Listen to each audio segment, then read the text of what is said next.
You're listening to the smartest guys in marketing, the best show on the planet for client businesses to learn about traffic, funnels, sales, conversions, and marketing coolness. Chris and Taylor are the founders of Traffic and Funnels, a digital marketing consultancy helping you get paid clients from cold traffic daily. Now, here are your hosts, Chris and Taylor. What's up, everybody? Welcome to the smartest guys in marketing. Here with your host, Ray. You don't have to Chris sound Evans. like the announcer at the Dixie Stampede, okay? You don't have to sound like that. Dude, that is one of the greatest shows on earth. We're just being honest. Guys, we're happy Chris that you're here. Evans, Taylor Welch over there. Taylor Welch, Chris Evans. What are we talking about today? Tennessee. What are we talking about? We're talking about how to get nonstop sex, even if you're single and nobody likes you. This would be a great headline in the dating market. Not So necessarily let's talk for our about market. headlines. You first. Headlines are super important, guys. Oh, man. Here's the thing. This goes back to knowing your market. And we're kind of like curtailing off last episode when we were talking about Facebook ads and images.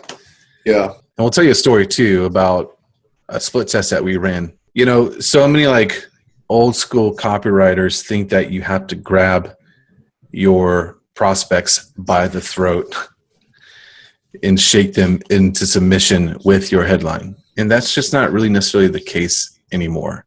People's awareness and their sophistication levels have changed over the years. And the way that you can really connect with people and get them to take action from your headline is to what, Taylor? To know your market. Your market, yes. Yeah, so let's tell them the story. So when we first started Traffic and Funnels, and before Traffic and Funnels, we were both freelancers. I don't know if you guys know our story or not, but Chris was running ads and doing like pretty big launches, like PLF style launches, and I was doing freelance copy. So I fancied myself pretty good copywriter. I would say I was pretty good. I'm better now, but I was pretty good back then. And I wrote this massive, incredible headline. It was direct response. It was like how to grab your prospects by the throat and force them to be clients using paid traffic. It was like old, one-legged golfer type headline. And if you study copy, you know what that means. And it was like working okay. I think it was like 15 or 16% conversion. I was blaming it on the traffic. It's like, Chris, you're an idiot. Bro, you can't get our traffic to work. And then Chris came up with this idea to test another headline.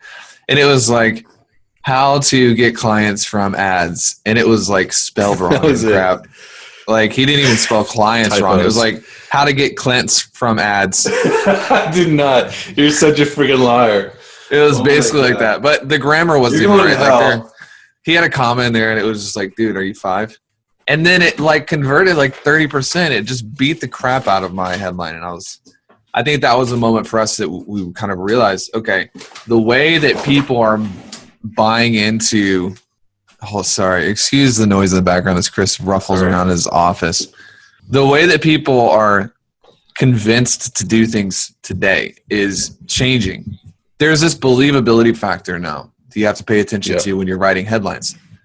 That back in the day, the goal was direct response is really like interruption-based style marketing. You had to get somebody kind of off the couch and like pacing around their room excited with the headline. Today, though, we've got all of these new mediums like Facebook ads, and it's important not only to know your market, but to know the medium that the ad is running to.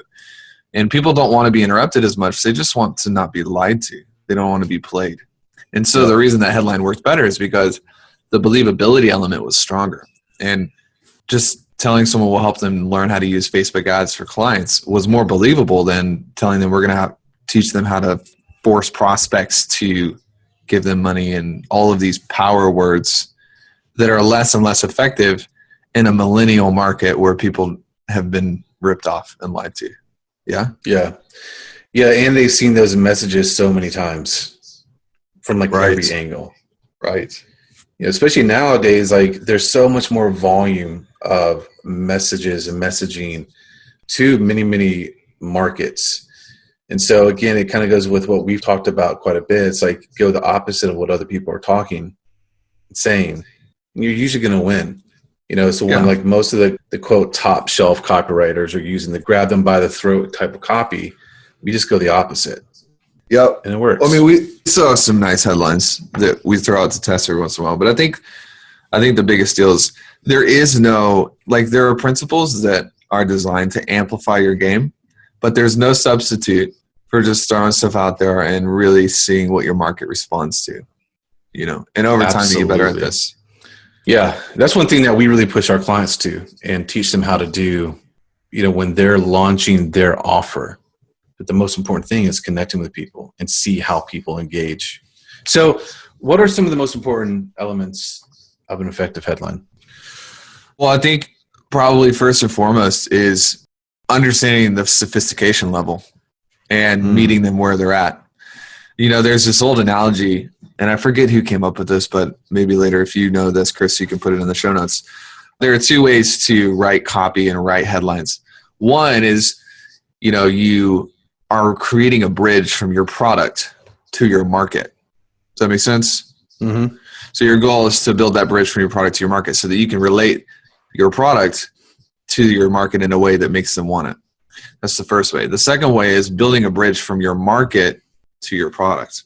It sounds like the same thing, but it's actually just the opposite. It's actually going to where your prospect is, meeting them there first, and then reverse engineering them back to you. And I think that's the most important element first and foremost is what does your market need to hear for them to take the next step? And in some markets, it might be, like in the dating market. If you're selling to people and all they want is nonstop sex, well, you meet them there. But if you're in our market, people don't necessarily want to be glamored with like the big, crazy, unbelievable goals.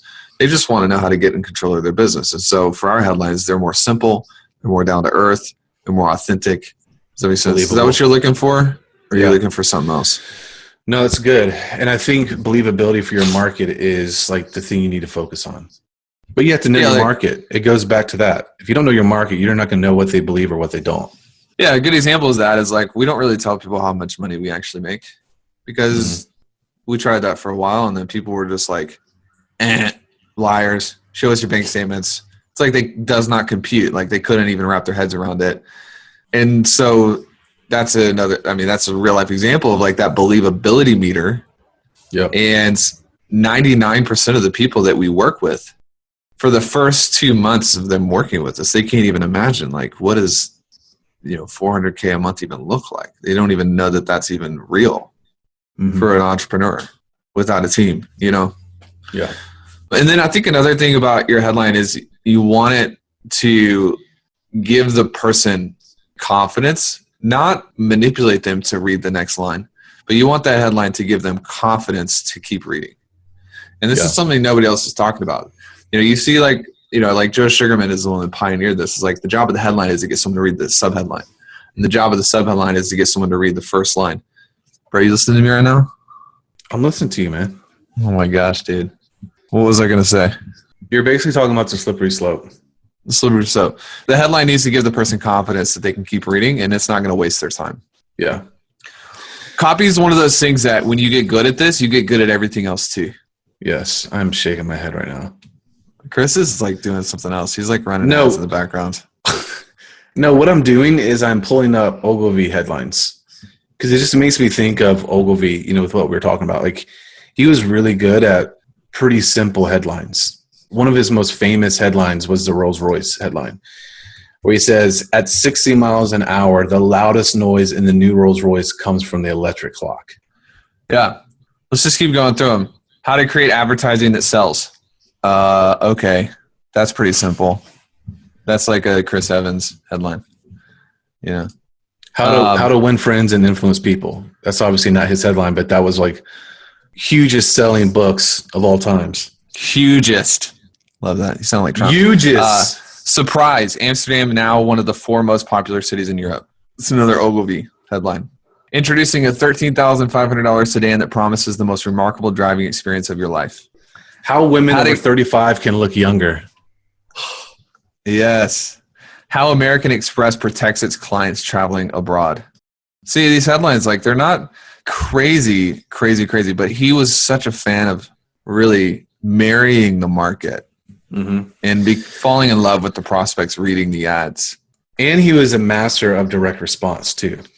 How to advertise travel. Oh, that's a great headline. I like this. How to reward your top executives with a sabbatical year in Britain on half pay. Bro, I'm going to give you a sabbatical. Bro, I like that. How to tour the USA for 35 pounds a week. What's under the bonnet of a Rolls Royce? I don't even know what bonnet means, but I like it. I like that, bro. I want to read that ad. Yeah, so this is like a good example too of like how we find inspiration as well. Yes. You know, it's like we have at our disposal at all times, typically on our desk or with arm's length, is a bunch of headlines from Ogilvy, from Halbert, from Schwartz, from these legends, just to look at like David Letterman, Jay Leno. But to inspire us for our own copy in our own market. You know, these guys who have like run millions and millions and millions of dollars in advertising to these successful headlines that have worked. Yeah. And there are new guys that we love too. One of the things like, you know, a friend of ours, Mr. Kern, I think he does a really good job at understanding his market. If you study Brunson, you know, some of these guys that are playing the game really well today, you can study those guys too. You don't have to just study old school. But one of the best ways to get good at this is just to collect these ads and start copying them out by hand. People ask me all the time, how did you get good at copy? This is how. I have 2,000 ads in an Evernote folder, and I copy them out by hand, and you keep a notebook with you, and you capture ideas that pop up while copying this out. Or like, you know, recently, because I'm such a good business partner, I went to FedEx Kinko's, and I had them print all of the Gary Halbert newsletters, and it's 2 giant binders, like 1,000 pages plus. And I'll read through those, and Chris will read through those, and like you have a notebook next to your desk, and you just capture ideas that come to you while you're reading. That's how you get good at this copy stuff. And anybody that's good today, I would venture to say, anybody has done this. Yeah. And it's trained them to think this way. It's important. Yeah, and even just having a passion for copy. I look at everything that is trying to sell me. When I get direct mail from like financial institutions, whatever, I go through it all because I love advertising, and I always want to be looking for ideas on what people are doing to try to influence me and lead me to their product. Yeah, to pull out my credit card. And so, you know, when it just becomes second nature too, you know, you're going to become better, and you're going to just dominate your marketplace. 100%, bro. You've dominated your marketplace. I dominate life, man. Dude, I like that Old Navy shirt you got on. Did you get that at a discount? Yeah, I got it on the discount rack. Do you dress yourself, or does Missy pick out your clothes? You kidding me, dude? Missy is like super embarrassed by how I dress. Dude, I am too, kind of. I wasn't going to say anything, but that's just my super sexy advertising pictures. You have any good jokes you've thought up lately? No, dude, I don't joke, bro. We're pretty much, we've talked as much as we can about headlines. So, like, if you have anything else, throw it in here. Yeah, I think that's it, man. If you guys have any courses on pickup lines, make sure you send them to Chris. I'll give you his address because he needs help he needs a pickup flow. Bro, no, I'm actually happily married. So that's what you need it for. Oh my gosh. Cool. I just imagine I imagine our outro music going right now and how cool we sound over the top of it. Boom, boom, boom. They probably didn't even make it to that point. Whatever, dude. What are we talking about next week? I don't know. But it's gonna be the best podcast episode. Let's talk about let's take it back to the roots. Let's talk about the beginning. Let's talk about that next week. So you guys just hop on next week. We're going to talk about some of our biggest mistakes and failures, embarrassing moments, because everybody has them. Nobody's willing to talk to you about them, but we are. Embrace the embarrassment. All right, guys. See ya. This is thepodcastfactory.com.